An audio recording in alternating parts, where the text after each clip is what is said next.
estamos começando agora o programa Repórter Surgente, o programa do Sindicato dos Petroleiros do Estado do Rio de Janeiro, que hoje vai discutir com vocês as eleições na Petros. Petros é o plano de previdência dos petroleiros de todo o país. E nesse mês agora, que vai chegar, vai haver eleições. E estamos aqui para conversar sobre isso com o diretor do Sindicato dos Petroleiros, Edson Munhoz, que vai falar para a gente sobre a importância dessa eleição na Petros.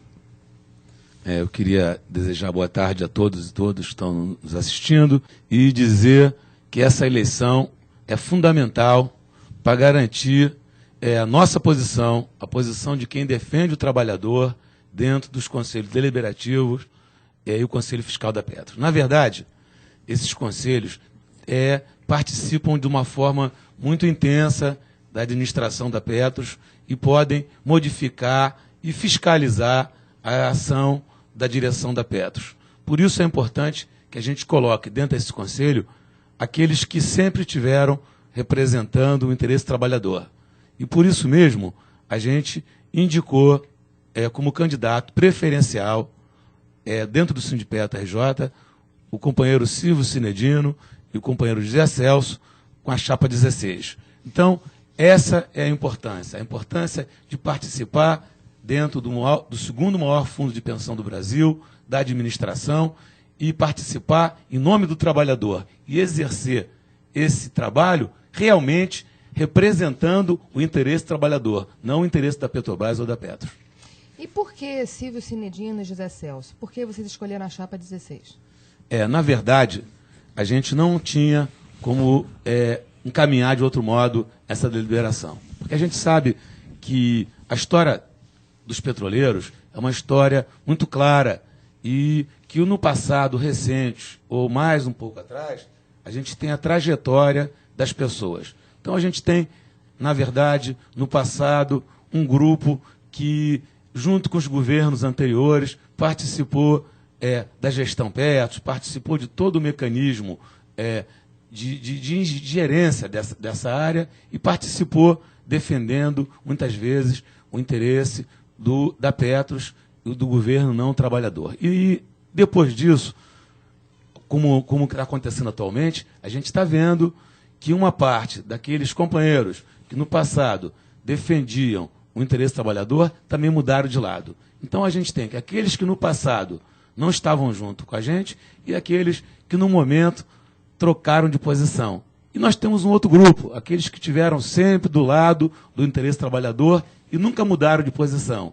Por isso mesmo, a escolha do companheiro Silvio Cinedino e do companheiro José Celso. São dois companheiros de luta que nunca mudaram de lado e a posição deles foi sempre na opção pelo trabalhador.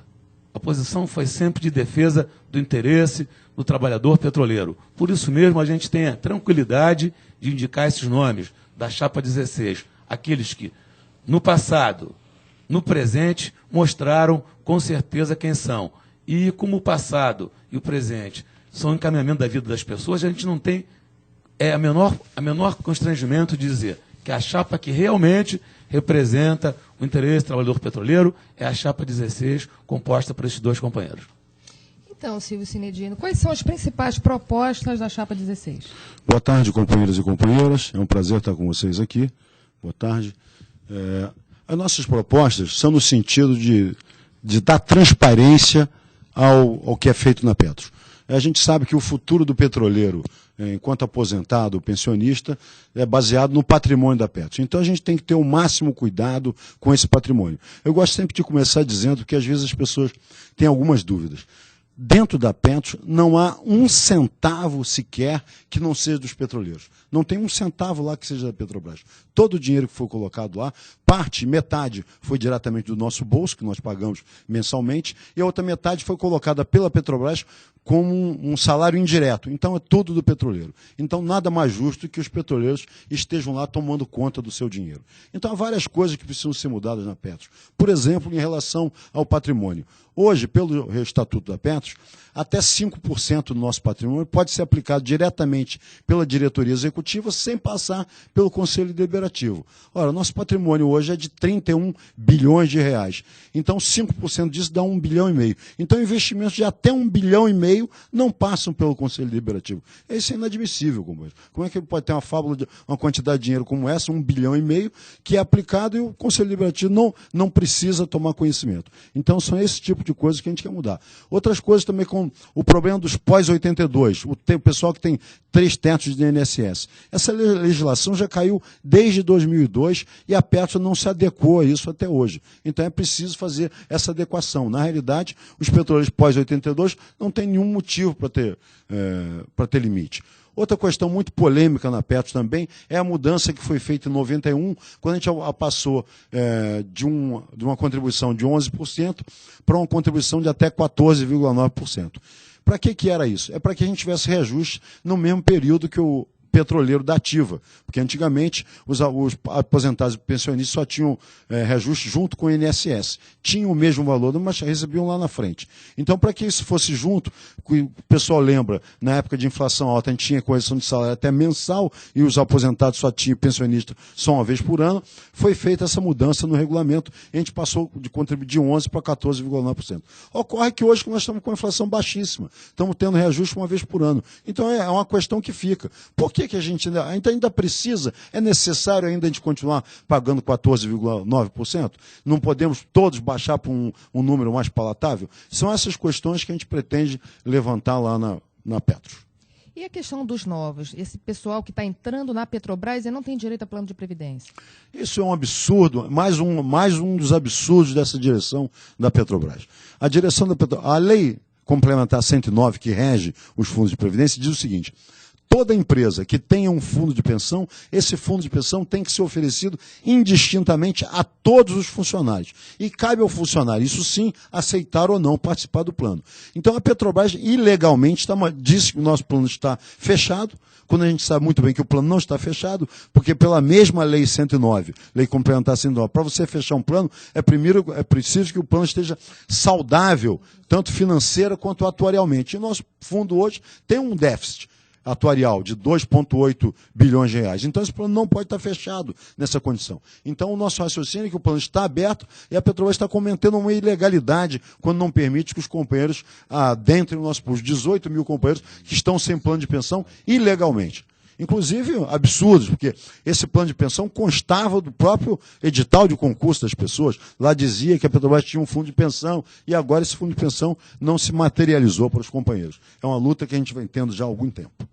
E qual é o papel do Conselho Deliberativo da Petros? O papel do Conselho Deliberativo da Petros, no fundo, é ser o olho do dono engordando o animal. A gente sabe, como diz o ditado popular, o que engorda o animal é o olho do dono. E o Conselho Deliberativo é para ser o dono, o olho do dono. Acontece que ele é formado por seis membros.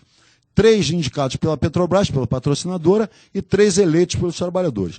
Esses 3 colocados pela Petrobras estão lá defendendo os interesses da Petrobras. Então, cabe a nós, trabalhadores, elegermos nossos 3 para defender os nossos interesses. O que a gente não pode fazer é, como a gente tem feito, eleger um candidato da FUP que depois é cooptado pela direção da Petrobras. Aí a gente, ao invés de ter 3 lá, a gente só fica só com 2 e eles com 4. Sem falar que a Petrobras já tem o voto de Minerva. Apesar de ter 3 conselheiros e os trabalhadores 3 eleitos, o voto de Minerva no Conselho Deliberativo é da Petrobras. Então isso é uma coisa que deixa o trabalhador numa posição muito fragilizada. Mas, de qualquer maneira, é importante que tenham os trabalhadores lá comprometidos com a defesa dos interesses dos trabalhadores. Inclusive, é importante falar que uma mudança que tem que ser feita, aliás, é uma mudança porque todos nós, sindicalistas, lutávamos antes dessa mudança do governo. Quando mudou o governo mudou, mas a legislação não mudou na Petros. É uma mudança no Estatuto da Petros, dando direito ao Conselho Fiscal de realmente rejeitar as contas da Petrobras. Porque no Conselho Fiscal, quem tem o voto de Minerva são os trabalhadores. São 4 conselheiros, 2 indicados pela patrocinadora, 2 eleitos pelos trabalhadores, mas o voto de Minerva no Conselho Fiscal dos trabalhadores.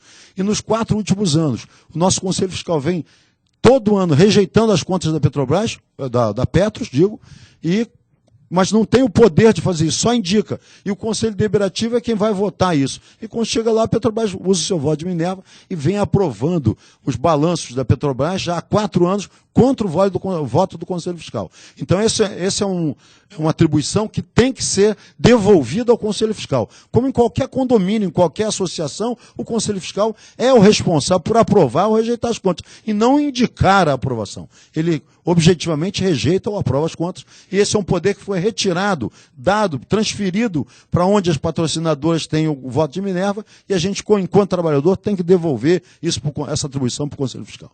Silvio, e o que muda agora com a repactuação do plano? Bem, o que muda é que a Petrobras, mais uma vez, coloca mais uma divisão dentro da categoria. A Petrobras já queria dividir entre aposentados e ativos. E dentro de ativos, novos e antigos, colocando direitos diferenciados para cada uma das parcelas. Agora, com a repactuação, dentro da categoria existe mais uma divisão, repactuados e não repactuados.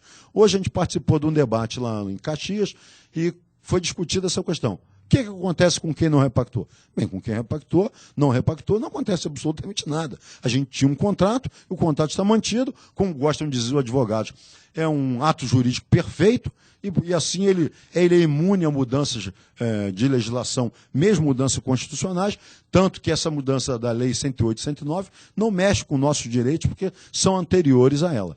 Então, é isso aí, Cobas.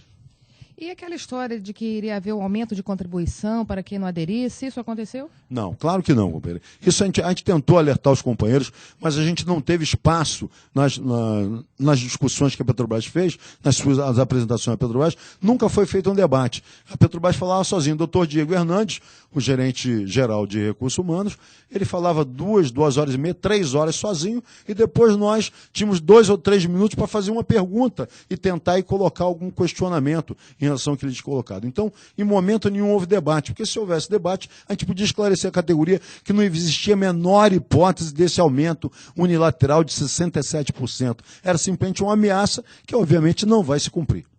Então, algumas pessoas podem ter tido medo dessa ameaça e repactuado. E o que muda na vida dessas pessoas? Olha, companheira, realmente a repactuação nada mais é, pela Petrobras, do que uma compra de direitos. Os petroleiros que repactuaram abriram mão, venderam seus direitos. Particularmente, acho que venderam muito barato os seus direitos. Por 15 mil, 3 salários, os nossos direitos valem muito mais que isso. Eu não acho nenhum absurdo que a Petrobras queira fazer uma proposta para a gente. Acho que ela tem todo o direito. Agora, o que ela não pode é coagir moralmente, não pode pressionar e muito menos enganar para que essa proposta seja aceita. E o que o Sindicato dos Petroleiros tem discutido em relação a isso, sobre esse índice de adesão que a Petrobras conquistou nos trabalhadores? A gente tem uma série de dúvidas. Entre elas, inclusive, se esses valores apresentados são reais. Porque em momento nenhum a gente percebe que a Petros fala daqueles que pediram a volta, a entrega do documento que foi feito de repactuação. Aqueles que foram lá e, seguindo a orientação do sindicato, disseram, olha, eu quero de volta o kit, que eu não quero, eu estou saindo fora da repactuação. Em momento nenhum esse percentual foi colocado. E outra coisa, houve um documento que foi por acaso, principalmente dos aposentados, em setembro, e depois foi outro documento no ano seguinte. E só com esse segundo documento é que se fechava realmente o processo de repactuação. E a gente sabe que muita gente não assinou esse segundo documento. E que muita gente que foi pedir de volta o documento foi negado, ou houve assim uma forma de se enrolar, um engodo para que isso voltasse. E a gente tem certeza que esse número não é real, o que a Petros está colocando. E tanto que a proposta das entidades que fazem parte do CDPP é repactuação, auditoria já. A gente quer abrir esta caixa preta, repactuação, para mostrar que muita coisa por baixo dos panos não é o que está sendo colocado. Então, para a gente, a posição do sindicato é firme, dizendo que essa repactuação se tentou de todos os modos se enganar o trabalhador petroleiro, da ativa, o aposentado, e que a gente vai continuar brigando na justiça para garantir esses direitos e que a Petros possa apresentar os números reais. Até hoje, a Petros não apresentou nenhum número plausível que possa ser confirmado. E não deu acesso a nenhum sindicato a esses números. A Petros fala, mas não dá acesso para a gente saber realmente se aquilo que é falado é verdade. Então a gente não acredita, esses números não são confiáveis e o sindicato vai continuar batendo nessa posição. Vamos fazer uma análise e vamos ver realmente se os números são verdadeiros ou não. E o que o Sindipetro indica em relação ao Conselho Fiscal nesta eleição da Petros? É importante a gente dizer para os companheiros que estão assistindo a seguinte coisa, que, na verdade, se vota 2 vezes nessas eleições. Um voto para o Conselho Fiscal e um voto para o Conselho Deliberativo. Então, a gente, que faz parte do Comitê de Defesa Participante da Petros, a gente tem uma série de chapas que esse comitê apoia, né? E o Sindipetro RJ fez, como os outros sindicatos, outras entidades, uma opção preferencial dentro desses nomes apresentados pelo CDPP. E no caso do Conselho Fiscal, o colegiado do Sindipetro RJ deliberou que a chapa do companheiro Fernando Siqueira e Sérgio Salgado deve ser a chapa que a gente apoie, pelo mesmo motivo do apoio à chapa do companheiro Silvio Sinedino, pela tradição de luta, pela posição firme em direito, na defesa do direito dos aposentados, do pessoal da ativa, na verdade, na defesa do interesse do trabalhador brasileiro e do nosso país. Então, é importante que a gente coloque bem claro que para o Conselho Fiscal a gente está apoiando a chapa do companheiro Fernando Siqueira e Sérgio Salgado na suplência, em função da importância do Conselho Fiscal, que mesmo esvaziado das suas funções primordiais, como já disse o companheiro Sinedino, continua sendo importante, porque mesmo que passe a aprovação, como está sendo passado, pelo voto de Minerva vindo de cima, a gente emite um parecer e esse parecer mostra que o trabalhador, aquele que representa o trabalhador, não aceita o que está acontecendo em função da participação dele nessa disputa e nessa luta, e mostrando que as contas não são bem aquelas que a Petros diz e que coloca como verdadeiras, que a posição do trabalhador é contrária à aprovação dessas contas. Silvio, o que você tem a dizer em relação ao déficit da Petros? Bem, companheira Cláudia, o déficit da Petros é uma coisa não é muito complicado de explicar. O que é um déficit atuarial? É um déficit que vai aparecer daqui a 20, 30 anos. Não é que esteja faltando dinheiro a Petros hoje, não. É que, colocado de um lado o patrimônio da Petros e do outro lado os compromissos, está faltando 2,8 bilhões para fechar os compromissos com as reservas matemáticas que tem. Mas por que isso? Bem, então esse é o déficit, mas só que o que se esquece de dizer é que existe uma dívida da Petrobras para com o Plano Petros que foi auditada judicialmente numa ação civil pública que existe contra a Petrobras, e essa auditoria, fique claro que não foi feita pelos sindicatos, pela Associação de Aposentados, não, foi um perito indicado pelo juiz, fez a perícia e mostrou uma dívida da Petrobras de 9,88 bilhões de reais. Ora, se o plano tem um déficit de 2,8 bilhões e a Petrobras tem uma dívida de 9,88 bilhões, então, na realidade, nosso plano não é deficitário. Nosso plano é superavitário em 7 bilhões de reais. Então, eu digo sempre isso. Nesse processo de repactuação, a Petrobras agiu com aquele antigo princípio da corrupção, que é criar a dificuldade para vender a facilidade. Então, a Petrobras não paga o que deve ao plano, então o plano apresenta um déficit, aí, em função do déficit, ela chama, pessoal, o plano está com déficit, vocês têm que abrir mão de direito, vamos repactuar. Não. A primeira coisa é que quem deve tem que pagar. Não existe um devedor fazer exigência ao credor. Ele pode chamar para um acordo, pode. Agora, não pode fazer como a Petrobras. É devedora e quer que o credor, que somos nós, abramos mãos de direito para receber essa dívida. Não. A Petrobras tem que pagar o que deve. Depois a gente conversa sobre qualquer outra coisa. E a Petrobras vai pagar o que deve? Porque nessa discussão de repactuação estava sendo discutido, não é isso? Bem, isso aí é uma questão agora que está muito polêmica. Nessa discussão que essa palestra teve hoje em Caxias, essa questão também foi levantada. Porque a FUP defende que a Petrobras vai botar lá 6 bilhões, segundo o PC, mais de 6, quase 7 bilhões de reais. A Petrobras, num comunicado que fez, assim que a repactuação, segundo ele, foi conquistada dia 28 de março, eles fizeram um comunicado ao mercado, às bolsas de valores do Brasil e do exterior, dizendo que a Petrobras tinha feito esse acordo, que ia pagar 900 milhões de reais aos trabalhadores como incentivo à repactuação, aqueles 15 mil, 3 mil salários, e que ia colocar, de acordo com o déficit da Petros, ela ia cobri-lo em até 20 anos. Isso é completamente diferente de botar 6 ou 7 bilhões. Porque, inclusive, isso é uma posição que o Fernando Siqueira uma vez defendeu. Por que a Petrobras não assume todo o déficit da Petro? Porque, eventualmente, a longo prazo, ela não vai ter que colocar um centavo lá. Porque esse déficit que há 2 anos atrás era de 5 bilhões, hoje é de 2,8. Ele caiu a metade em 2 anos. Então, não existe... pode ser que daqui a 1 ano, 2 anos, esse déficit seja zerado. Então, se a Petrobras tivesse simplesmente assumido para si o déficit, podia ser que ela levasse o plano sem nunca ter que botar um centavo. Mas do jeito que ela está repactuando e que diz a FUP, não. Ela diz que vai botar 6 bilhões. Acho que tem que combinar melhor entre a FUP e o governo. Porque a FUP diz que a Petrobras vai botar 6 bilhões. A Petrobras diz que não vai botar. Vai botar de acordo com a necessidade atuarial do plano. Então, há um acordo entre a Federação dos Petroleiros e a Petrobras? Olha, companheiro, eu não sei se esse acordo é explícito, mas implicitamente, sem dúvida que existe. Haja vista as posições coincidentes da Petrobras e da FUP permanentemente. Nesse governo que temos visto, FUP e governo lado a lado, de braços dados, quanto os interesses dos trabalhadores. A gente acha hoje que a FUP não representa mais os trabalhadores. A FUP diríamos que é o braço sindical do governo da Petrobras. Então, essa disputa também vai estar acontecendo nas eleições para Petros, não é isso? Sem dúvida nenhuma.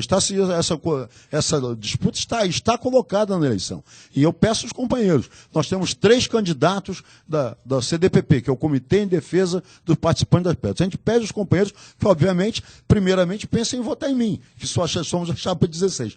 Mas se não quiser votar na 16, vote na chapa 10 ou vote na chapa 17, que são apoiados também pelo CDPP. Mas, pelo amor de Deus, gente, não vamos botar mais gente do governo lá. O governo já bota 3 no Conselho Deliberativo. Não vamos agora eleger um quarto da FUP para ser cooptado pelo governo.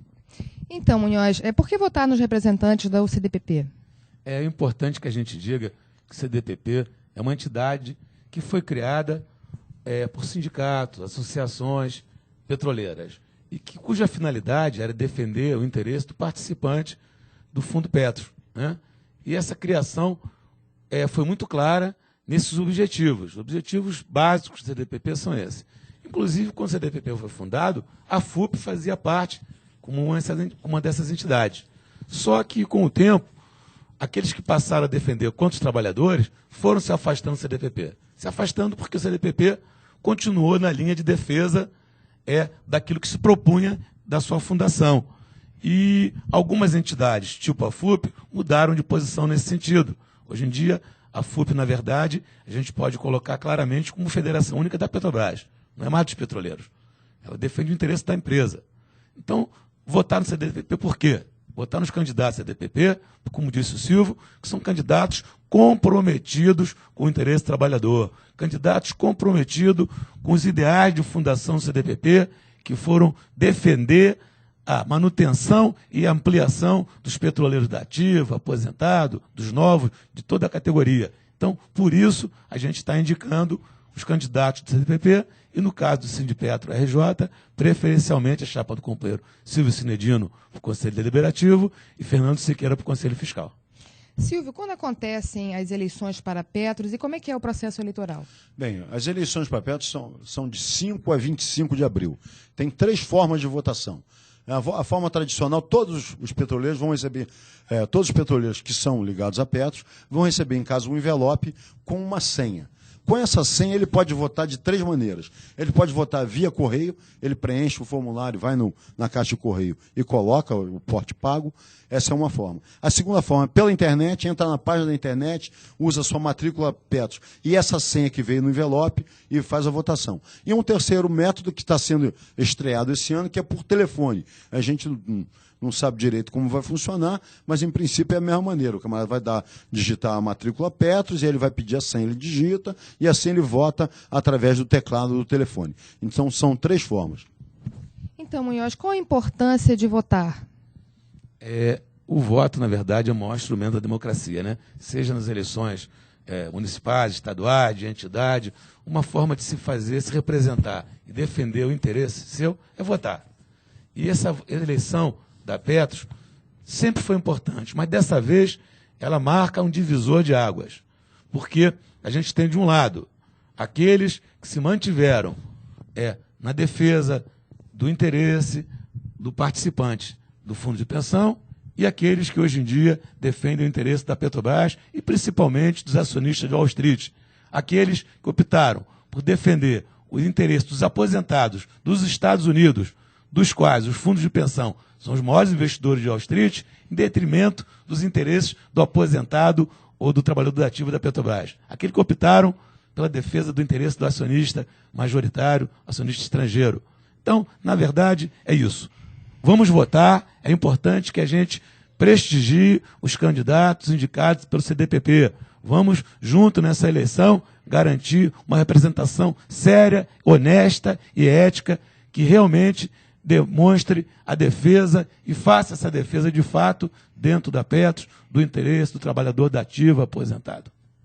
Bom, nós estamos nos últimos minutos do Repórter Surgente e eu queria saber, Silvio, qual o recado que você gostaria de deixar para os petroleiros? Eu queria dizer aos petroleiros o seguinte, fica claro aqui que tanto eu quanto o Sindipeto RJ e vários companheiros defendemos o tempo inteiro contra a repactuação, porque a gente acha que isso é abrir mão de direito. E direito a gente luta para conquistar, e em hipótese nenhuma a gente abre mão. Mas se fique claro aqui que a gente não tem nada contra os companheiros que repactuaram. Eu sou um companheiro da ativa e eu vi muito bem a angústia, senti muito bem a angústia dos companheiros ao nosso lado pela pressão que está sendo feita, as ameaças, aumento de 67%, que vai cair o teto do INSS e vai perder sua aposentadoria. Então foi uma pressão muito grande e eu entendo muito bem os companheiros que repactuaram e digo mais, companheiros, vocês repactuaram, mas continuam no mesmo plano. Vocês ainda são do nosso mesmo plano, repactuados, não repactuados, continuam no mesmo plano e tem de toda maneira que tomar conta do nosso patrimônio. Temos que todos tomar conta do nosso patrimônio. Então fiquem tranquilos, companheiros, que a gente não defende nem benesses para quem não repactou, muito menos punições para quem repactou. A gente não trabalha com essa filosofia. Isso é a filosofia da Petrobras e da Petros. Que a Petros, quando o camarada não entrava na Petros, depois ele tinha uma joia punitiva, queria puni-lo, porque o companheiro não entrou na Petros. A gente não tem esse espírito. O espírito aqui é o espírito de trabalhador, de solidariedade, o nosso fundo é mutualista, então temos que estar todos juntos em defesa do nosso fundo. É isso que eu peço aos companheiros. Nessa eleição, vamos eleger trabalhadores comprometidos com o interesse do trabalhador, com o interesse da defesa do nosso patrimônio, que é a garantia da nossa tranquilidade e dos nossos familiares, da nossa aposentadoria. Até a vitória, companheiros. Bom, estamos encerrando agora o programa Repórter Surgente, o programa do Sindicato dos Petroleiros do Rio de Janeiro, que hoje discutiu as eleições na Petros. E se você perdeu o início, não tem problema. Neste sábado, 11 horas, na TV Comunitária do Rio, você pode assistir novamente o programa. Repórter Surgente, até a próxima semana.